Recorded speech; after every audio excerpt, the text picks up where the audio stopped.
और निवेदन करता हूं मंचस्थ नेताओं से, आप सभी बैठ जाइए। भारत माता की, श्री नरेंद्र मोदी जिंदाबाद।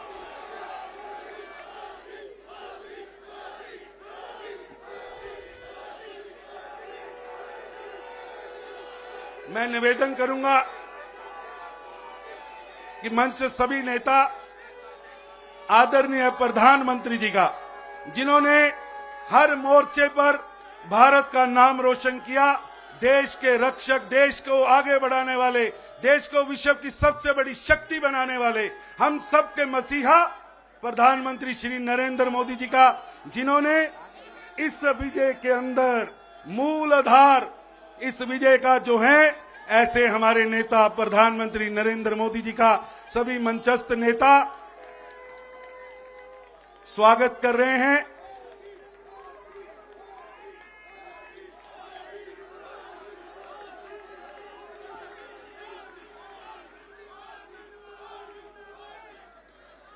आप सभी से निवेदन है, कृपया बैठ जाइए।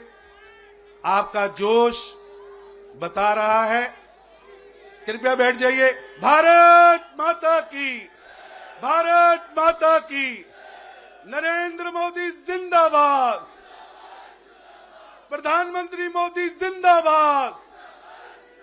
अब मैं निवेदन करूंगा भारतीय जनता पार्टी के राष्ट्रीय अध्यक्ष श्री जेपी नड्डा जी से कि वो आए और हम सबके नेता पार्टी को हर विजय की ओर बढ़ाने वाले, हर विजय के मूल आधार प्रधानमंत्री श्री नरेंद्र मोदी जी का स्वागत करें। आदरणीय Shri JP Nadda ji.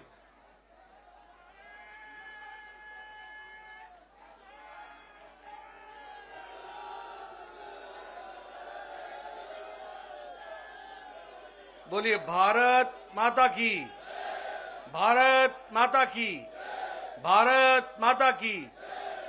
Bharatiya Janata party, Bharatiya Janata party, Bharatiya Janata party. Shri Narendra Modi ji, Shri Narendra Modi ji, Shri Narendra Modi ji. आज के इस विशाल विजय सभा में मंच पर उपस्थित हम सबके प्रिय नेता, भारत के यशस्वी प्रधानमंत्री सम्माननीय श्री नरेंद्र मोदी जी, मंचस्थ हमारे सभी वरिष्ठ नेता और यहां इतनी बड़ी संख्या में एकत्र आए, जोश से भरे हुए, ओतप्रोत होते हुए विजय के इस सभा में अपना योगदान करने के लिए दूर दूर से आए, आप सबकी ओर से और मैं अपनी ओर से, भारतीय जनता पार्टी के करोड़ों कार्यकर्ताओं की ओर से हम अपने यशस्वी प्रधानमंत्री श्री नरेंद्र मोदी जी का हार्दिक अभिनंदन करते हैं, स्वागत करते हैं।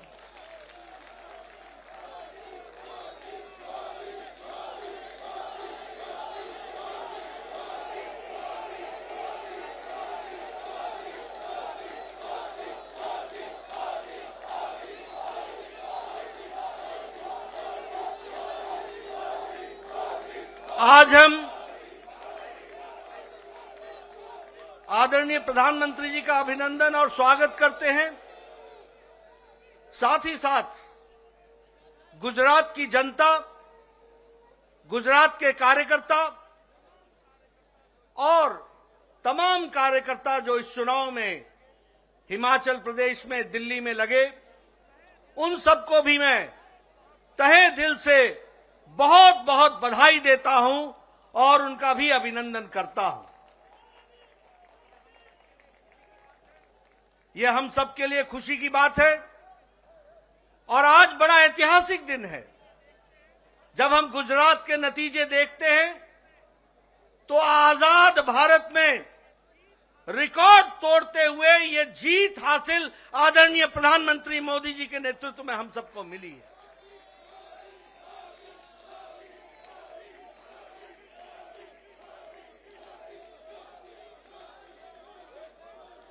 इस प्रचंड जीत ने इस प्रचंड ऐतिहासिक जीत ने इस बात को स्पष्ट कर दिया है जिसकी नींव आदरणीय प्रधानमंत्री जी ने भारत की राजनीति में रखा है, और वह है विकासवाद, विकास की कहानी। सबका साथ, सबका विकास, सबका विश्वास और सबका प्रयास, इस मूल मंत्र को लेकर जिस अथक प्रयास के साथ आदरणीय प्रधानमंत्री जी ने गुजरात की जनता, देश की जनता की सेवा की है, वह हमको प्रचंड जीत में दिखती हुई दिखाई देती है। हम जानते हैं कि विकास के साथ साथ कल्याणकारी नीति गांव, गरीब, वंचित, पीड़ित, शोषित, दलित, समाज के अंतिम पायदान पर खड़ा व्यक्ति, उन सब के लिए जो आपने नीतियां बनाई, जो आपने कार्यक्रम बनाए, जो उनके दुख दर्द को समझा, जो उनके आंसुओं को पोंछने का आपने काम किया, उस गरीब के घर में रोटी मिल सके इसकी व्यवस्था की, उसके घर में अच्छा सा शौचालय हो जाए और वो जीवन इज्जत के साथ जी सके, इस यह परिवर्तन आपने ला करके दिखाया है।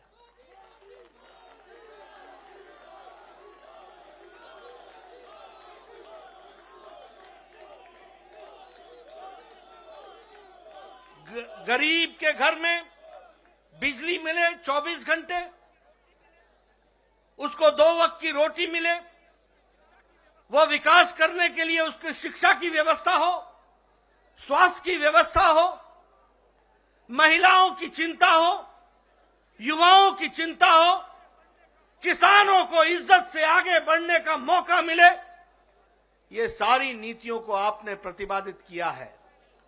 और जिस तरीके से आपने गुजरात में विकास में सारे रिकॉर्ड तोड़े हैं, गुजरात की जनता ने भी नतीजों में सारे रिकॉर्ड तोड़ दिए, यह भी आपको देखने को मिला।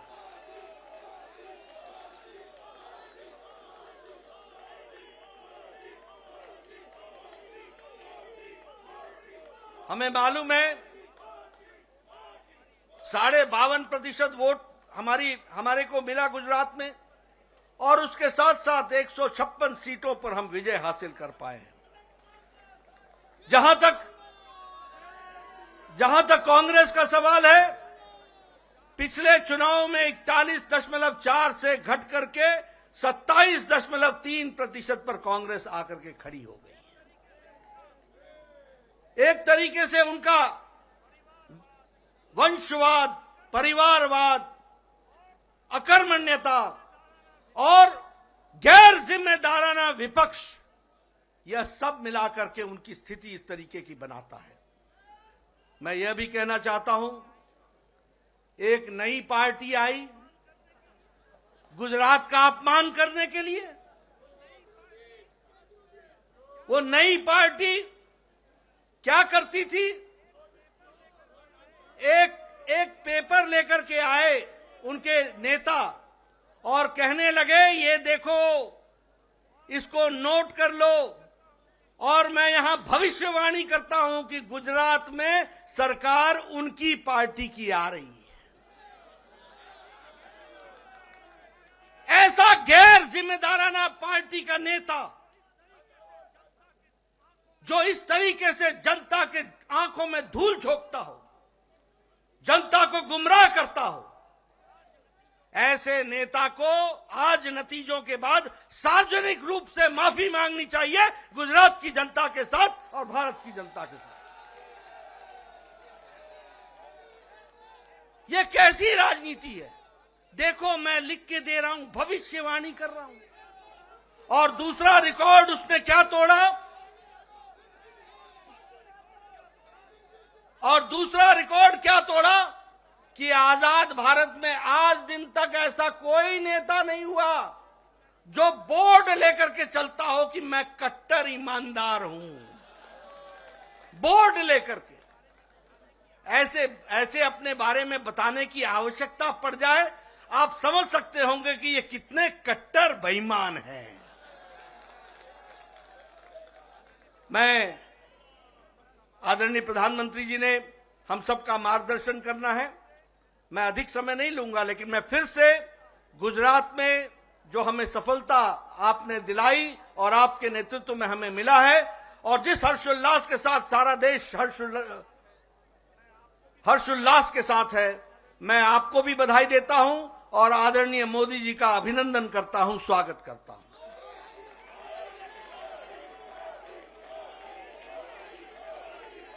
मित्रों,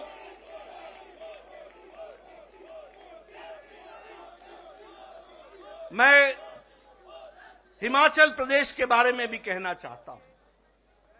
हिमाचल प्रदेश के मैं कार्यकर्ताओं को बधाई देता हूं। अथक प्रयास उन्होंने किया, बहुत मेहनत की। यह ठीक है कि हमें सफलता नहीं मिली, लेकिन यह भी ध्यान रखना चाहिए कि राज जरूर बदला, लेकिन साथ में राजनीति के रिवाज भी बदले। पहले जब पार्टियां बदलती थी तो 5% से वोट का फर्क पड़ता था।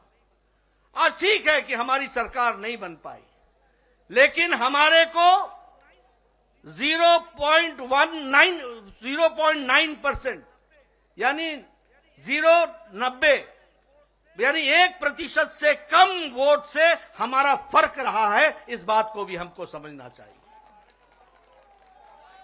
मैं कार्यकर्ताओं को बधाई देता हूं और साथ ही साथ जो सरकार में आने वाली पार्टी है उनका स्वागत भी करता हूं, अभिनंदन भी करता हूं।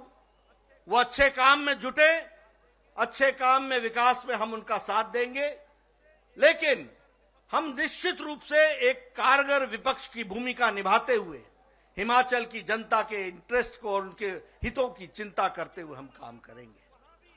मैं यह भी बताना चाहता हूं कि वहां भी पंजाब से सटा हुआ, जहां आम आदमी पार्टी की सरकार है, उनसे सटा हुआ हिमाचल प्रदेश है। 67 सीटें चुनाव लड़ने आए थे और मैंने कहा था कि खाता तो खुलना छोड़ो, इनकी जमानत जब्त होगी, और 67 की 67 सीटों पर जमानत जब्त हुई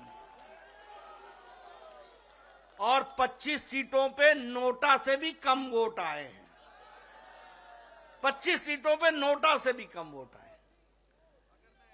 मित्रों, अगर मैं दिल्ली की बात करूं, हमारे कार्यकर्ताओं ने बहुत मेहनत की, बहुत मेहनत की। मैं दिल्ली के कार्यकर्ताओं का अभिनंदन करता हूं, अभिवादन करता हूं। मैं ये भी बताना चाहता हूं कि यहां की दिल्ली की सरकार ने एमसीडी का 33,000 करोड़ रुपए जो एमसीडी को देने थे, वो देने से वंचित रखा। मैं ये भी बताना चाहता हूं कि 720 करोड़ रुपए जो स्वास्थ्य के लिए देने थे, उससे देने से उन्होंने एमसीडी को वंचित रखा। मैं यह भी बताना चाहता हूं कि लगभग 450 करोड़ जो शिक्षा पे खर्च होना था, ये दिल्ली के हितकारी बोलते हैं अपने आप को, इन्होंने जितना दिल्ली का हित का खनन किया है, वह आपके सामने रखना चाहता हूं। शिक्षा में भी 450 करोड़ रुपए जो एमसीडी को देना था, वह देने से उन्होंने वंचित रखा।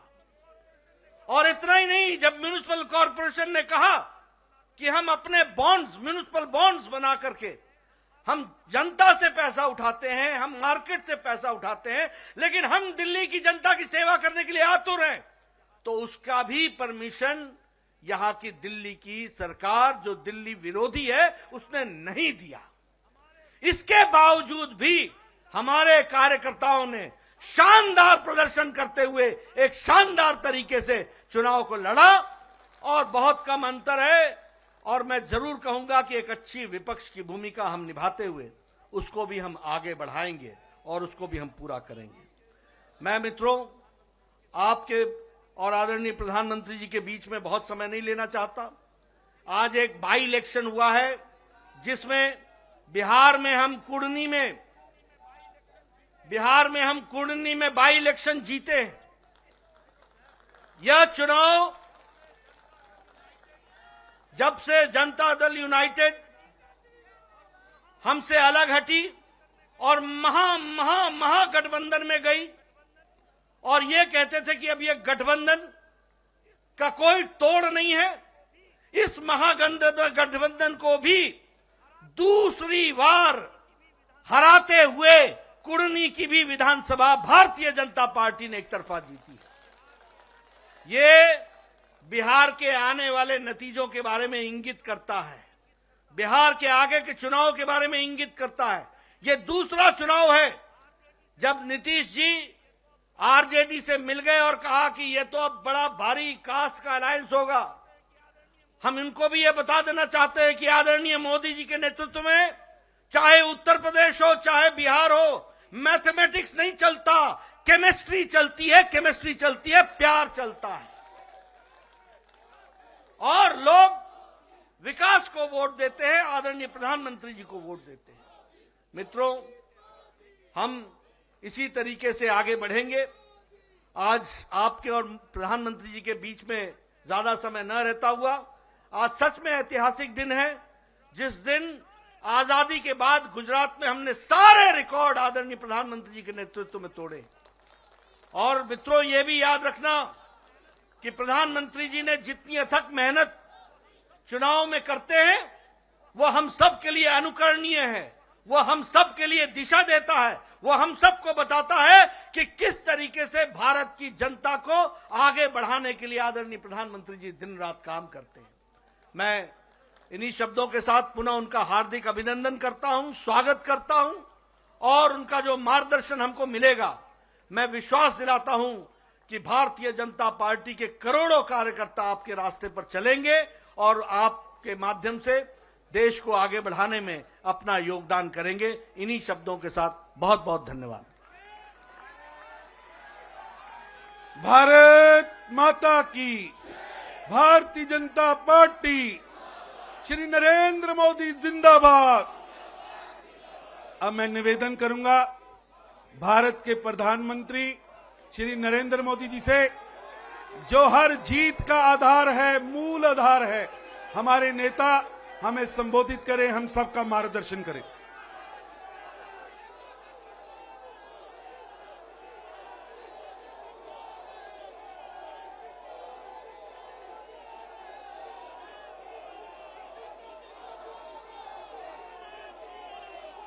भारत माता की, भारत माता की, भारत माता की।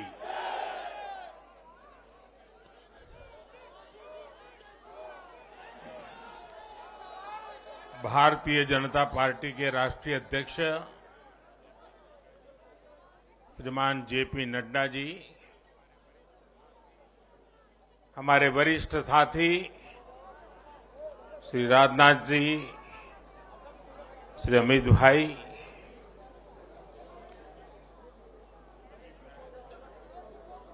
सभी प्यारे साथियों, मैं सबसे पहले जनता जनार्दन के सामने नतमस्तक हूं।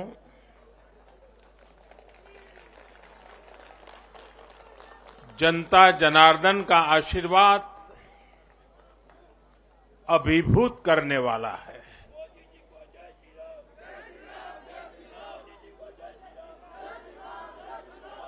श्रीमान जेपी नड्डा जी के नेतृत्व में भारतीय जनता पार्टी के कार्यकर्ताओं ने जो परिश्रम किया है, उसकी खुशबू आज हम चारों तरफ अनुभव कर रहे हैं।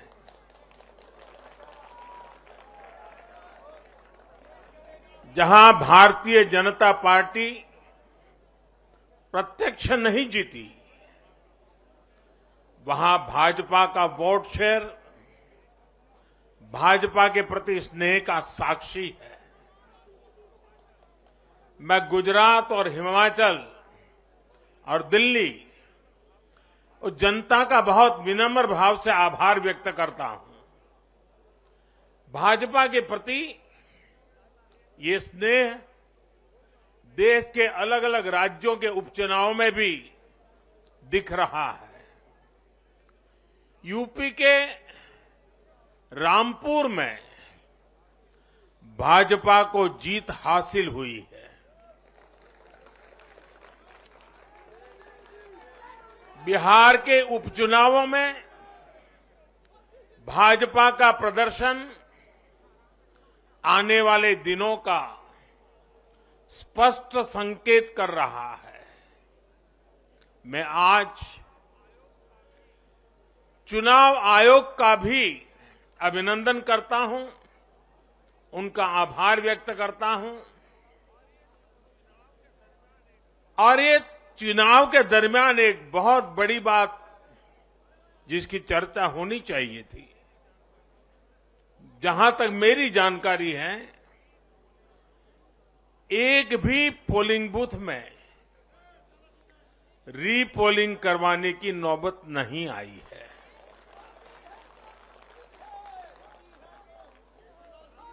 मतलब कि सुख और शांतिपूर्ण रूप से लोकतंत्र की भावनाओं को पूरी तरह लेटर एंड स्पिरिट में स्वीकार करते हुए मतदाताओं ने लोकतंत्र के उस उत्सव को बहुत बड़ी ताकत दी है और इसके लिए भी चुनाव आयोग अभिनंदन का अधिकारी है। इस चुनाव में हिस्सा लेने वाले हर राजनीतिक कार्यकर्ता को, हर दल को भी मैं साधुवाद देता हूं।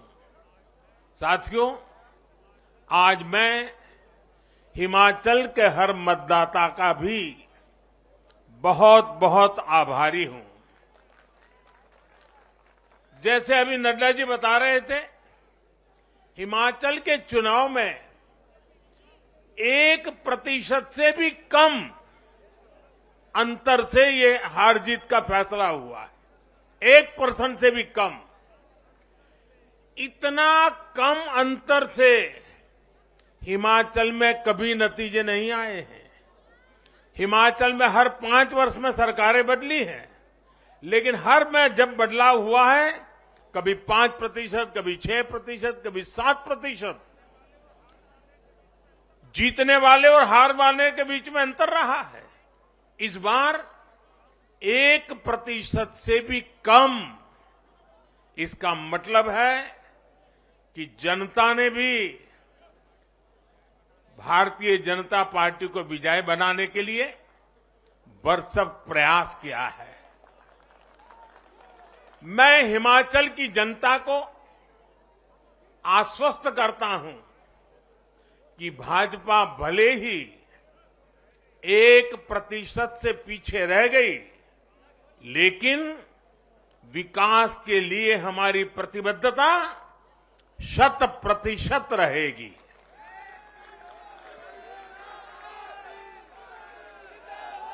हिमाचल से जुड़े हर विषय को हम पूरी मजबूती से उठाएंगे और केंद्र सरकार के द्वारा हिमाचल की प्रगति का जो उसका हक है, उसमें भी कभी हम कमी नहीं आने देंगे। अभी जो मैंने दिल्ली का वर्णन सुना कि किस प्रकार से दिल्ली कॉरपोरेशन को विफल करने के इरादे से जनता के साथ धोखा किया गया, ये काम हम नहीं करते हैं। हम हिमाचल की प्रगति के लिए भी भारत सरकार की प्रतिबद्धता वैसी ही बनी रहेगी। साथियों, बीजेपी को मिला जन समर्थन इसलिए भी महत्वपूर्ण है क्योंकि ये ऐसे समय में आया है जब भारत अमृत काल में प्रवेश कर चुका है। ये दिखाता है कि आने वाले 25 साल सिर्फ और सिर्फ विकास की राजनीति के ही है। भाजपा को मिला जन समर्थन नए भारत की आकांक्षाओं का प्रतिबिंब है। भाजपा को मिला जन समर्थन भारत के युवाओं की युवा सोच का प्रकटीकरण है। भाजपा को मिला जन समर्थन गरीब, दलित, वंचित, पिछड़े, शोषित आदिवासियों के सशक्तिकरण के लिए है। लोगों ने भाजपा को वोट दिया क्योंकि भाजपा का हर सुविधा को प्रत्येक गरीब मध्यम वर्गीय परिवार तक जल्द से जल्द पहुंचाना चाहती है। लोगों ने भाजपा को वोट दिया क्योंकि भाजपा देश के हित में बड़े से बड़े और कड़े से कड़े फैसले लेने का दम रखती है।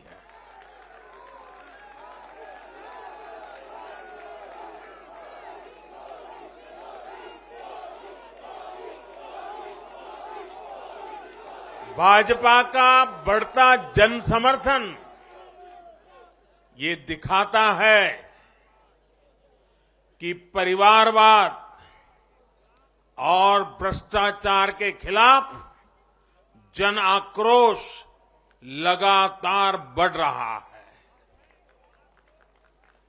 और मैं इस बात को स्वस्थ लोकतंत्र के लिए एक शुभ संकेत के रूप में देखता हूं। और साथियों, इस बार वाकई गुजरात ने तो कमाल ही कर दिया है।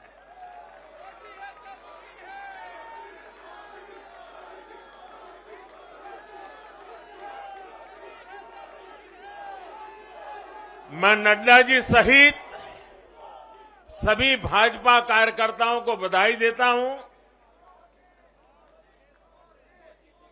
और विशेष रूप से मैं गुजरात की जनता को भी नमन करता हूं। चुनावों के दौरान मैंने गुजरात के भाई बहनों और युवाओं से कहा था कि इस बार नरेंद्र का रिकॉर्ड टूटना चाहिए। और मैंने वादा किया था कि भूपेंद्र नरेंद्र का रिकॉर्ड तोड़े, इसलिए नरेंद्र जी जान से मेहनत करेगा।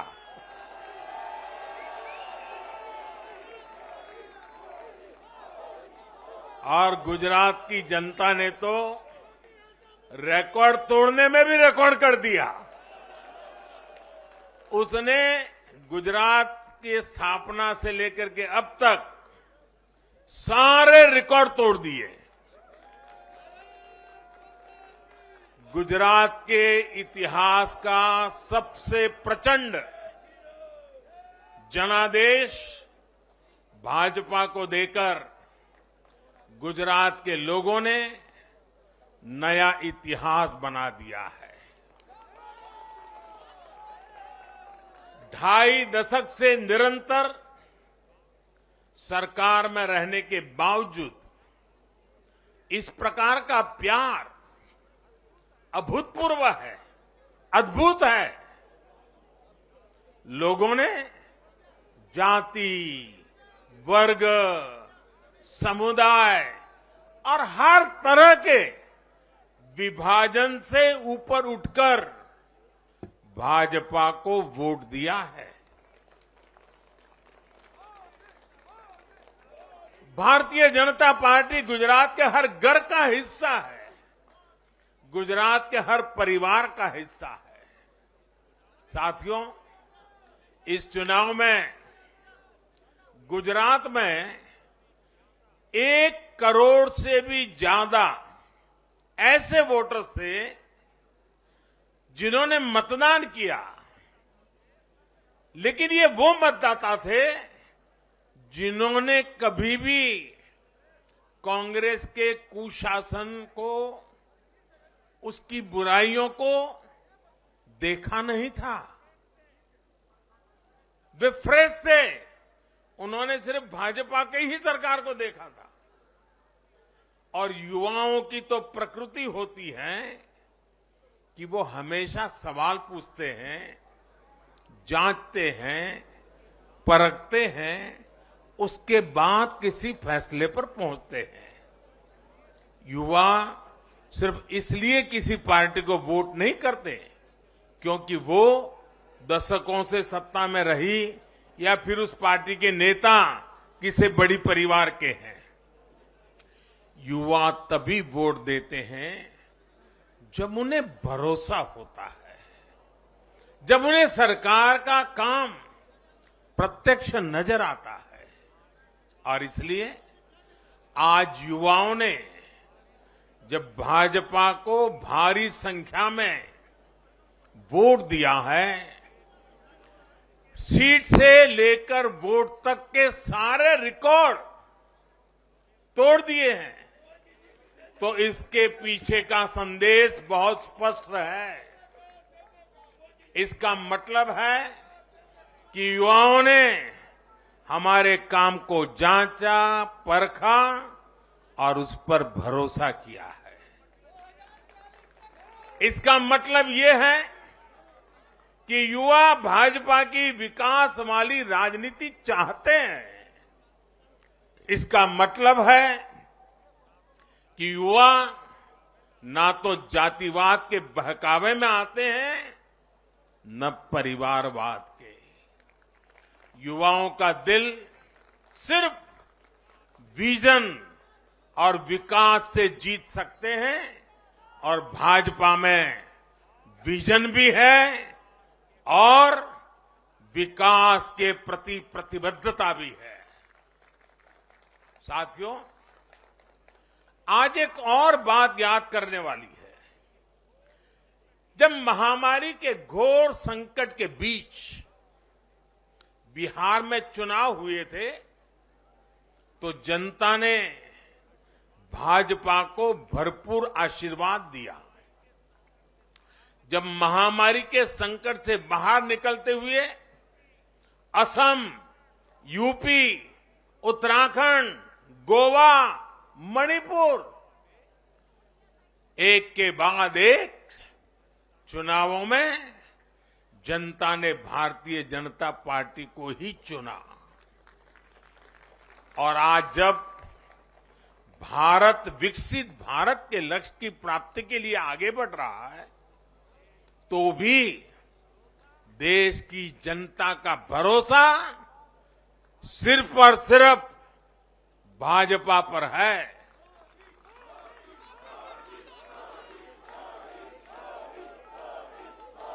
मैं बड़े बड़े एक्सपर्ट्स को भी ये याद दिलाना चाहता हूं कि गुजरात के इस चुनाव में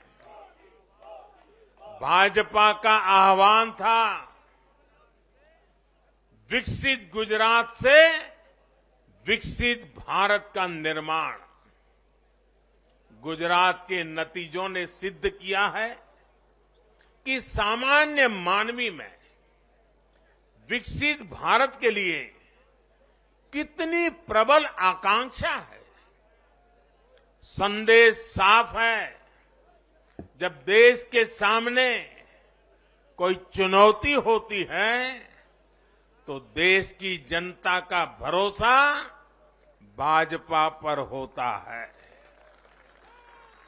जब देश पर कोई संकट आता है तो देश की जनता का भरोसा भाजपा पर होता है।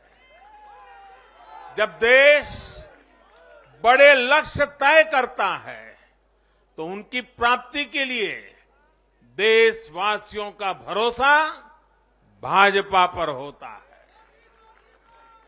जब देश की आकांक्षाएं चरम पर होती हैं तो भी उनकी पूर्ति के लिए देश की जनता का भरोसा भाजपा पर ही होता है।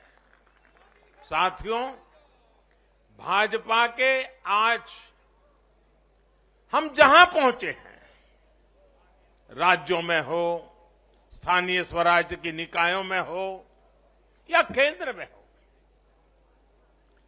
ये ऐसे ही नहीं पहुंचे हैं। 5 पीढ़ियां जनसंघ के जमाने से तपस्या करते हुए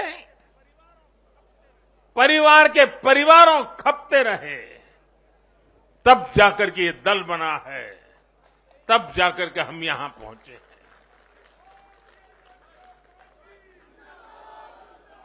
भाजपा के लिए लाखों समर्पित कार्यकर्ताओं ने अपना जीवन खपा दिया है। व्यक्तिगत सुख, व्यक्तिगत आकांक्षाएं, व्यक्तिगत खुशी, व्यक्तिगत महत्वाकांक्षा, व्यक्तिगत सफलता, इन सबको तिलांजलि देकर भाजपा का प्रत्येक कार्यकर्ता समाज और देश की सेवा करने में, समाज और देश को सशक्त करने में जुटा रहता है। हम विचार पर भी बल देते हैं और व्यवस्था को भी सबल बनाते रहते हैं। भाजपा अपने कार्यकर्ताओं की अथाह संगठन शक्ति पर भरोसा करके ही अपनी रणनीति बनाती है और सफल भी होती है। उतार चढ़ाव भाजपा के राजनीतिक जीवन में भी आए हैं, लेकिन हमने आदर्शों और मूल्यों पर अड़िग रहकर दिखाया है। साथियों, पिछले 8 वर्षों में देश में एक और बहुत बड़ा बदलाव अनुभव किया गया है। ये बदलाव कार्य का भी है, कार्यशैली का भी है। भाजपा की सरकारें भी कार्य को छोटा नहीं समझती। हम मानते हैं हर काम बड़े लक्ष्यों की प्राप्ति का माध्यम बनता है। इसलिए भाजपा की सरकारों ने गरीबों के लिए पक्के घर, शौचालय, गैस कनेक्शन, बिजली कनेक्शन, नल से जल, बैंक में खाते, मुफ्त इलाज, मुफ्त भोजन, इंटरनेट, ऐसी बेसिक सुविधाओं पर फोकस किया है। पहले की राजनीति में ये बहुत फैंसी विकास नहीं माना जाता था। पहले की राजनीति में इसे बड़े काम के तौर पर देखा भी नहीं जाता था। इसलिए आज जो भी सरकारी लाभ है वो हर व्यक्ति, हर क्षेत्र, हर वर्ग जो उसका हकदार है उस तक तेजी से पहुंचने के लिए ईमानदारी से प्रयास किया जाता है। पूरा का पूरा पहुंचे, इसके लिए टेक्नोलॉजी का भी भरपूर उपयोग किया जाता है। किस क्षेत्र, किस वर्ग, किस समुदाय में कितने वोट हैं, इस आधार पर न हम देश चलाते हैं, न राज्य चलाते हैं, न सरकारें चलाते हैं। और हमें आज इस बदली हुई राजनीति के सकारात्मक नतीजे भी देखने को मिल रहे हैं। आज बड़े बड़े एक्सपर्ट भी ये कह रहे हैं कि भारत में गरीबी कम हो रही है। साथियों, देश ने पिछले 8 वर्षों में गरीब को सशक्त करने के साथ ही गरीब तक मूलभूत सुविधाएं पहुंचाने के साथ ही आधुनिक इंफ्रास्ट्रक्चर पर भी फोकस किया है। रोड हो, रेल हो, एयरपोर्ट हो, टनल्स हो, सोलर पावर प्लांट हो, स्टेडियम हो, ऑप्टिकल फाइबर नेटवर्क हो, जो भी हो, सबसे उत्तम हो, सबसे श्रेष्ठ हो, ये आकांक्षा लेकर आज भारत चल रहा है। और साथियों, मैं एक और बात आपको याद दिलाना चाहूंगा। हम सिर्फ घोषणा करने के लिए घोषणा नहीं करते। हम राष्ट्र निर्माण के व्यापक मिशन के लिए निकले हुए लोग हैं। इसलिए सिर्फ 5 वर्ष के राजनीतिक नफा नुकसान को देखते हुए हम कोई भी घोषणा नहीं करते। हमारी हर घोषणा के पीछे एक दूरगामी लक्ष्य होता है, एक रोड मैप होता है। ये बात स्पष्ट है कि देश आज शॉर्टकट नहीं चाहता। देश का मतदाता आज इतना जागरूक है कि क्या उसके हित में है, क्या उसके अहित में है, वो अच्छी तरह जानता है। देश का वोटर जानता है कि शॉर्टकट की राजनीति का कितना बड़ा नुकसान देश को उठाना पड़ेगा। आज देश में कोई संशय नहीं कि अगर देश रहेगा, देश समृद्ध होगा, तो सबकी समृद्धि तय है।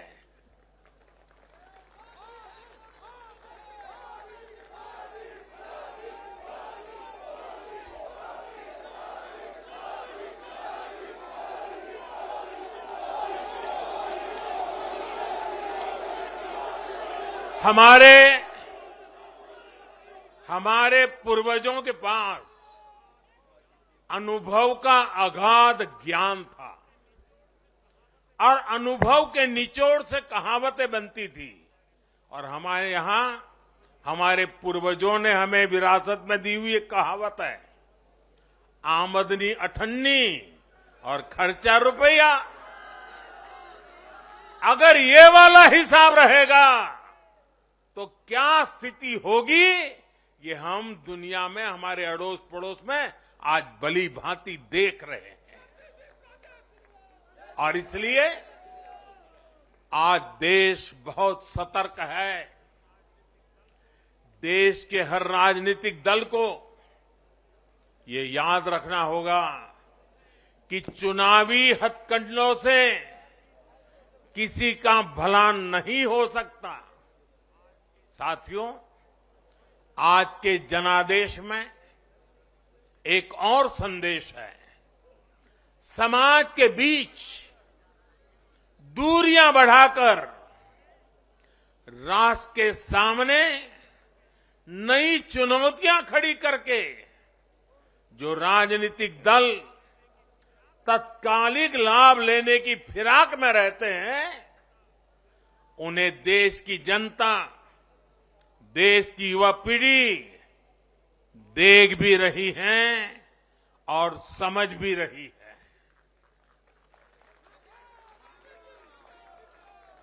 भारत का भविष्य फॉल्ट लाइंस को बढ़ा करके नहीं, फॉल्ट लाइंस को गिराकर ही उज्जवल बनेगा।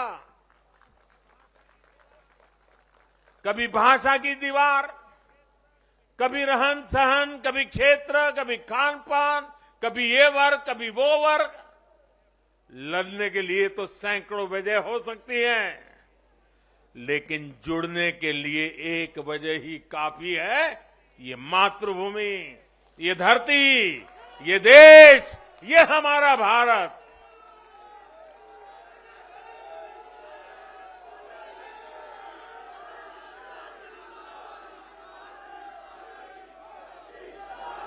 जीने के लिए और मरने के लिए इससे बड़ी वजह कोई और नहीं हो सकती। इसलिए हमें देश प्रथम, इंडिया फर्स्ट की भावना के साथ आगे बढ़ना है। साथियों, मुझे खुशी है कि आज भारत के गांव हो या शहर, गरीब हो या मिडिल क्लास, किसान हो या श्रमिक, सभी की पहली पसंद भाजपा है।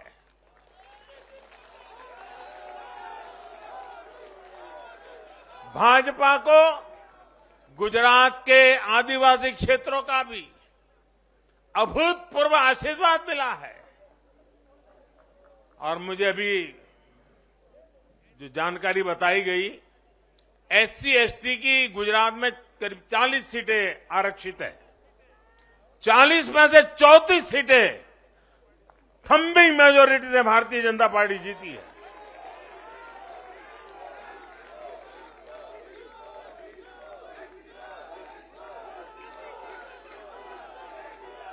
आज आदिवासी भाजपा को अपनी आवाज मान रहे हैं। आज भाजपा को आदिवासी समुदाय का जबरदस्त समर्थन मिल रहा है। इस बदलाव को पूरे देश में महसूस किया जा रहा है। ऐसा इसलिए हो रहा है क्योंकि दशकों तक जिन आदिवासियों की आकांक्षाओं को नजरअंदाज किया गया, वो अब देख रहे हैं कि भाजपा लगातार उनकी उम्मीदें पूरी करने में जुटी है। ये भाजपा ही है जिसके प्रयासों से देश को पहली आदिवासी राष्ट्रपति मिली है। ये भाजपा ही है जिसने आदिवासी कल्याण के लिए बजट बढ़ाया और आदिवासी क्षेत्रों में विकास को रफ्तार दी। भाजपा सरकार ने ऐसे अनेक कदम उठाए हैं जिससे आदिवासी समुदाय के लोगों को आर्थिक रूप से मजबूत बनाया जा रहा है। देश भर में आदिवासी स्वतंत्रता सेनानियों के म्यूजियम बनाकर भाजपा आजादी के उन वीर योद्धाओं को सम्मान दे रही है। भगवान बिरसा मुंडा के जन्मदिन को भाजपा सरकार में ही जनजातीय गौरव दिवस घोषित किया गया है। हमारे इन प्रयासों ने आदिवासी युवाओं को उनके स्वाभिमान को ऊंचा किया है। आज भाजपा आदिवासियों को सशक्त करने के लिए हर संभव प्रयास कर रही है। साथियों, आजकल हर चुनाव नतीजों के बाद ये चर्चा भी बहुत होती है कि देश की माताएं, बहनें, बेटियां भाजपा पर इतना आशीर्वाद क्यों बरसाती है।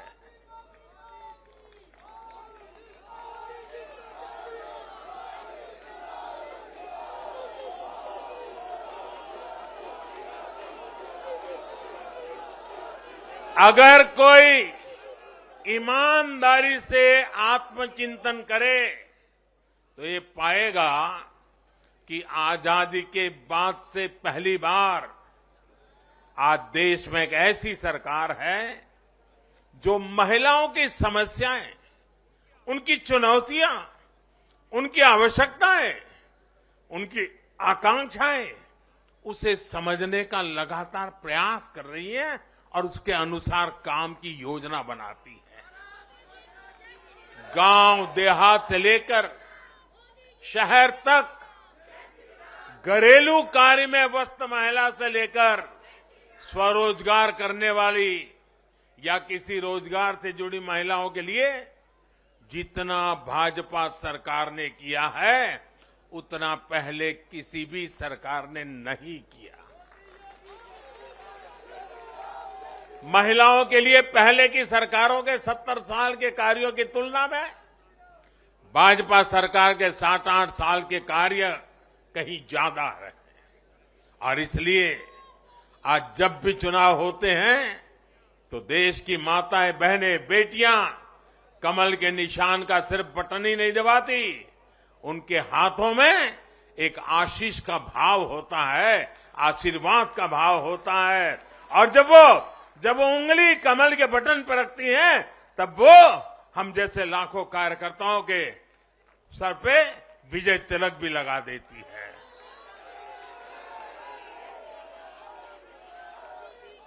महिलाओं के मुद्दे भाजपा के लिए चुनावी मुद्दे नहीं है, बल्कि भाजपा की हर योजना का वो प्राण तत्व है। महिलाओं का जीवन आसान बनाना हो, महिलाओं को ज्यादा से ज्यादा रोजगार के, स्वरोजगार के अवसर मुहैया कराना हो, ये भाजपा का कमिटमेंट है। मैं इसे अपनी सरकार का सौभाग्य मानता हूं कि हमें महिला सशक्तिकरण के लिए इतना कुछ करने का मौका देश की जनता ने दिया है। साथियों, आने वाला समय देश के लिए, हम सभी के लिए बहुत महत्वपूर्ण है। सबका साथ, सबका विकास, सबका विश्वास और सबका प्रयास, इस भावना पर आगे बढ़ते हुए हमें विकसित भारत के लिए काम करना है। हमें मिलकर एक दूसरे के साथ काम करना है।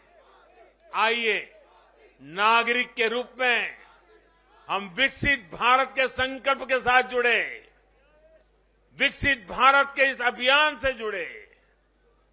और मैं फिर एक बार देश भर के लाखों कार्यकर्ताओं को 5-5 पीढ़ी की तपस्या को आगे बढ़ाने के लिए हृदय से धन्यवाद करता हूं, अभिनंदन करता हूं। मैं जनता जनार्दन को भी प्रणाम करता हूं। उनके निरंतर आशीर्वाद हमारे लिए नित्य नूतन ऊर्जा बन जाते हैं। ये निरंतर समर्थन हमें सात्विक भाव से, सेवा भाव से, समर्पण भाव से कार्य करने की शक्ति देता है। जब हमें जनता जनार्दन का आशीर्वाद मिलता है तो हमें अधिक परिश्रम करने की प्रेरणा जगती है, अधिक पुरुषार्थ करने का संकल्प जगता है और संकल्पों को सिद्ध करने के लिए जीवन खपा दे करके सिद्धि तक पहुंचाने के लिए हम लगे रहते हैं, क्योंकि जनता जनार्दन, इसे हम ईश्वर का रूप मानते हैं। और यही सामर्थ्य, यही शक्ति एक सेवक के भाव से, सेवा भाव से, समर्पण की अप्रतिम राह को पकड़ते हुए चलते रहना, चलते रहना, चलते रहना, चरैवेति चरैवेति चरैवेति, इसी मंत्र को लेकर के हम चल रहे हैं। भाइयों बहनों, इस चुनाव में अब बहुत लोगों को जानने पहचानने का भी अवसर मिल चुका है। पिछले कुछ चुनावों का एक बड़े कैनवास पर एनालिसिस करना चाहिए कि जो अपने आप को न्यूट्रल कहते हैं, जिनका न्यूट्रल होना जरूरी होता है, वो कहां खड़े होते हैं, कब कैसे रंग बदलते हैं और कैसे कैसे खेल खेलते हैं, वो अब देश को जान लेना बहुत जरूरी है, बहुत जरूरी है। उत्तराखंड का इतना बड़ा चुनाव हुआ, कितनी जमानतें जब्त हुई, किसकी हुई, कोई चर्चा नहीं। हिमाचल में इतना बड़ा चुनाव हुआ, कितने लोगों की जमानत जब्त हुई, कितने लोगों का बुरा हाल हुआ, कोई चर्चा नहीं। भाइयों बहनों, उन लोगों को भी जानना चाहिए, पहचानना चाहिए कि ये भी ठेकेदार है।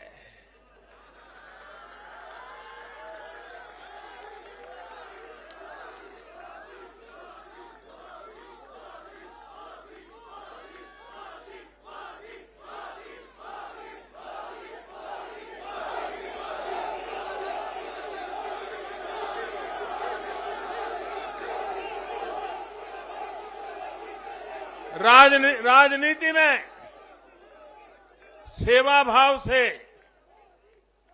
एक मुख्य सेवक की तरह काम करना, वो जैसे डिस्क्वालिफिकेशन माना जा रहा है। कि क्या नौबत आई है, ये कैसे नए मापदंड लगाए गए हैं। अब देखिए, मुझे खुशी हो रही है कि हमारे गुजरात के सीएम भूपेंद्र भाई पटेल करीब करीब 2 लाख वोटों से जीते हैं। असेंबली सीट पे, लोकसभा में भी कोई 2 लाख से जीते तो बहुत बड़ी बात मानी जाती है। असेंबली में करीब करीब 2 लाख वोट से जीतना, लेकिन ठेकेदारों का, उनका तराजू कुछ और है। और इसलिए भाइयों बहनों, हमें निरंतर विपरीत इन जुल्मों के बीच में आगे बढ़ना है। हमें अपनी सहन शक्ति को बढ़ाना है, हमें अपनी समझ शक्ति को बढ़ाना है और हमें हमारे सेवा भाव का विस्तार भी करना है, हमारे सेवा भाव की गहराई भी बढ़ानी है और सेवा भाव से ही जीतना है। क्योंकि जो जहां बैठा है वो बदलने वाला नहीं है, उसका इरादा नेक नहीं है जी। और इसलिए हमारी कसौटी है, हर पल हमारी कसौटी है। और मैं तो कभी कभी मानता हूं, और खास करके 2002 के बाद मैं विशेष रूप से मानता हूं, शायद मेरे जीवन का कोई पल ऐसा नहीं गया, कोई कदम ऐसा नहीं रहा जिसकी धज्जियां न उड़ा दी गई हो, जिसकी आलोचना नहीं, धज्जियां उड़ा देना, बाल नोच लेना। लेकिन इसका मुझे बहुत फायदा हुआ, क्योंकि मैं हमेशा सतर्क रहा। हर इस प्रकार की बुरी प्रवृत्ति से कुछ न कुछ सकारात्मक खोजता रहा, खुद में बदलाव लाता रहा, सीखता गया, बढ़ता गया। और जिन लोगों को चारों तरफ से उछालने वाले लोग रहते हैं, कंधे पर बिठा करके नाचने वाले लोग हैं, उनसे सुधरने की भी संभावना नहीं होती है। वो तो जो है वहां से भी बिगड़ेंगे। और इसलिए आलोचनाओं ने भी हमें बहुत सिखाया है। हर आलोचना में से हमारे काम की चीज हमें खोजते रहना है, हमें अपनी शक्ति को बढ़ाते रहना है और कठोर से कठोर झूठे आरोपों को सहने का सामर्थ्य भी बढ़ाना होगा साथियों, क्योंकि अब जुल्म बढ़ने वाला है। अब मान के चलिए, मुझ पर भी बढ़ने वाला है, आप सब पर भी बढ़ने वाला है, क्योंकि ये सहन नहीं कर पाएंगे, ये पचा नहीं पाएंगे। और उसका जवाब यही है, हमें अपनी सहन शक्ति बढ़ाना है, हमें अपनी समझदारी का विस्तार करना है, हमें अधिक से अधिक लोगों को समावेश करने की दिशा में अपने हाथ चौड़ा करके लोगों को स्वीकारना है, स्वागत करना है। सकारात्मक रास्ता, सेवा भाव का रास्ता, समर्पण का रास्ता, यही मार्ग हमने चुना है, वही मार्ग हमको यहां पहुंचाया है। और आगे भी हमारे पुरुषार्थ से, परिश्रम से देश की आकांक्षाओं वाला ये देश भी बनेगा। 2047 जब हिंदुस्तान आजादी के 100 साल मनाएगा, विकसित भारत हमारे नौजवानों के हाथ में हम देके जाएंगे। दोस्तों बोलिए भारत माता की, भारत माता की, भारत माता की। बहुत बहुत धन्यवाद। भारत माता की। श्री नरेंद्र मोदी जिंदाबाद, श्री नरेंद्र मोदी जिंदाबाद। मैं धन्यवाद करता हूं आदरणीय प्रधानमंत्री जी का, श्री शीर्ष नेतृत्व का, यहां उपस्थित सभी भाजपा के कार्यकर्ताओं का, और जिन्होंने दिल खोलकर भाजपा को आशीर्वाद दिया, उन सभी वोटर्स का बहुत बहुत धन्यवाद, बहुत बहुत धन्यवाद। भारत माता की। वंदे वंदे वंदे। श्री नरेंद्र मोदी जिंदाबाद, श्री नरेंद्र मोदी जिंदाबाद, श्री नरेंद्र मोदी जिंदाबाद, श्री नरेंद्र मोदी जिंदाबाद। गुजरातमधल्या विजयानंतर बोलत होते पंतप्रधान मोदी आणि त्यावेळी त्यांनी जनतेचे, मतदारांचे आभार मानलेले. एबीपी माझा, उघडा डोळे बघा नीट.